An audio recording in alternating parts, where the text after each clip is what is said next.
Mauni ang paagi sa pagpasinaw sa kahoy.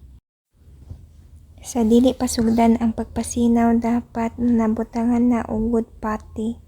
Inani ang pagbutang sa wood putty, murag nabutangan naman tanan ni Oscar. Inana, imo ra siyang inudnon sa imong kamot. Iya paughon. Ang unahon, gikan sa inani nga kahoy, ang unahon pagbuhat. Una kay lihaan siya gamit og numero 100 nga sanding paper, gamitan aning sanding machine. Naa nay pinalit diha nga sanding paper numero 100, tanang klase sa numero sa sanding paper naa na diha. Pagkahuman kuhaan og abog gamit ang brush. Sunod lihaan na pod ang kahoy gamit ang numero 120 nga sanding paper. Naa na po'y pinalit nga numero 120 diha nga sanding paper. Dayon brushan na pod para makuha ang mga abog. Pagkahuman numero 220. So ikatulo na ni nga pag sanding. 220 nga sanding paper. Naa po diha pinalit na daan, then kuhaan og abog. Ready na ang kahoy para butangan og sealer. Ang sealer nga naa diha, i-mix ang babaw ug ang ubos. Dayon ibutang sa kahoy kana siya. Pwede limpyuhan para makuha ang abog, then butangan og gimix na nga sealer. Naaray brush diha para butang sa sealer. Samtang nagpaabot nga mauga ang gibutang nga sealer sa kahoy, mag-mix og paint thinner og tinting color. Kani siya mauni ang makahatag og kolor sa kahoy. Ang pag-mix ani niya, bana-banaon ni siya, mas daghan ang paint thinner, nakapalit na ang og paint thinner na ana diha, og ang tinting color.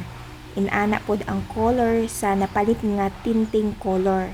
So i-mix nimo siya diha, ibana-bana lang, gamay lang ang tinting color, mas daghan ang paint thinner. Kung nahuman na og mix, pwede sampulan sa lata kung sakto na ba ang na-mix nga color. Kung nauga na ang sealer sa kahoy, lihaan na siya, last na ni siya nga liha numero 240 nga papel de liha. Ang gamiton na anapoy 240 diha nga napalit na. Dili rapod kaayo palabian og liha, basta lang igo siyang makasinaw. Ibutang na ang tinting color. Dili ra ni siya dugayon, para lang mabutang ang color gamay ang kahoy. Ana, inig humag-brush, tanan kay trapuhan ra po na siya. Okay? So, dali ra kaayo, inig pila lang ka minutos, trapuhan ra siya. Kay igo ra mang color gamay ang kahoy.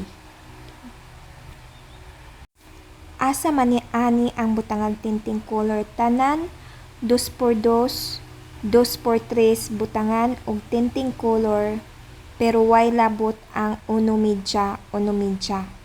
So tanan kani siya diri, butangan na siya og tinting color, pero walay labot ang uno media. Kay mao na siya ang iyahang style diha. Paugahon ang tinting color usa butangan og top coat. Ang top coat tanan na butangan uno media, 2x2, 2x3 tanan butangan na og top coat. Last na ni ang top coat. Pwede siya dublihan o butang, depende kung naa pa bay sobra, madublihan siya, pero kung wala na sobra nga top coat, pwede ra usara ka pahid. Kung mag second coat sa top coat, dapat maghulat pag usa ka oras paughon pa ang permero nga pahid sa top coat, usa mag second coating. kinahanglan magpulat pag usa ka oras, usa mag second coating sa top coat. Baliko nato, mao ni siya ang dapat buhaton sa pasinaw sa kahoy. Una, magliha numero 100. Sunod, magliha na pod numero 120. Sunod, magliha na pod numero 220. Ikaw magliha sa 220, magbutang og silan. Pagkauga sa silan, lihaan og numero 240.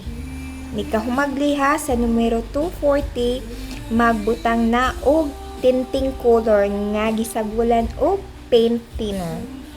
Sa pagbutang og tinting color, walay labot ang uno media, dili ra butangan ang uno media.